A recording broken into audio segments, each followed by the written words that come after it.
On December 7, 1941, Japan pulled off what seemed like the perfect military heist, launching a surprise attack on Pearl Harbor. The Imperial Japanese Navy thought their works should keep the Americans down for a while. Spoiler alert, it didn't.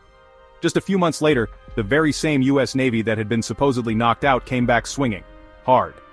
By mid-1942, they were duking it out with the Japanese at the Battle of Midway and changing the course of World War II. So what happened? How did the US Navy go from a smoldering wreck to a roaring war machine? Here's how they pulled off the comeback of the century. Firstly, the Pearl Harbor attack was devastating, but it had one crucial flaw: it didn't destroy everything. The Japanese focused on battleships, but, oops, they missed the real game changers: aircraft carriers. At the time of the attack, key US carriers, like the Enterprise, Lexington, and Saratoga, were conveniently out at sea, sipping pina coladas, or more likely conducting training exercises. They survived to fight another day, and fight they did. Secondly, despite the carnage, Pearl Harbor wasn't down for long. Many of the ships Japan bombed weren't destroyed beyond repair. The US salvage teams got to work immediately, patching up vessels like the USS West Virginia, California, and Nevada. Within months, some of these sunk ships were back in action like battle-hardened zombies rising from the depths.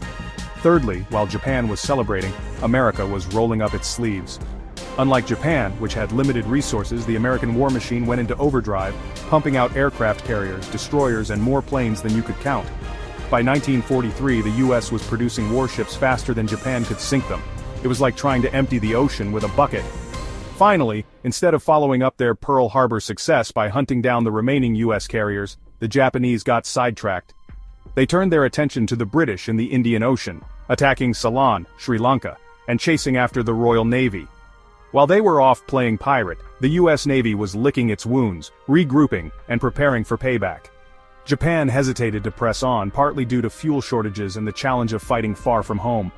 They wrongly assumed the US, crippled by heavy losses, would struggle to recover or seek peace.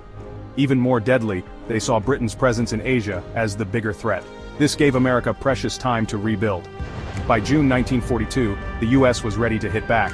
Using intelligence breakthroughs, they set a trap for the Japanese at the Battle of Midway. The result? The US Navy sunk 4 Japanese aircraft carriers, the very same carriers that had attacked Pearl Harbor. Talk about poetic justice. From then on, Japan was on the defensive. Pearl Harbor woke up a sleeping giant. Japan severely underestimated the industrial power and sheer determination of the United States. If Japan had fully pursued the US Navy after Pearl Harbor instead of diverting to the Indian Ocean, perhaps the course of the Pacific War would have been different. But history doesn't deal in what-ifs. See you in the next video.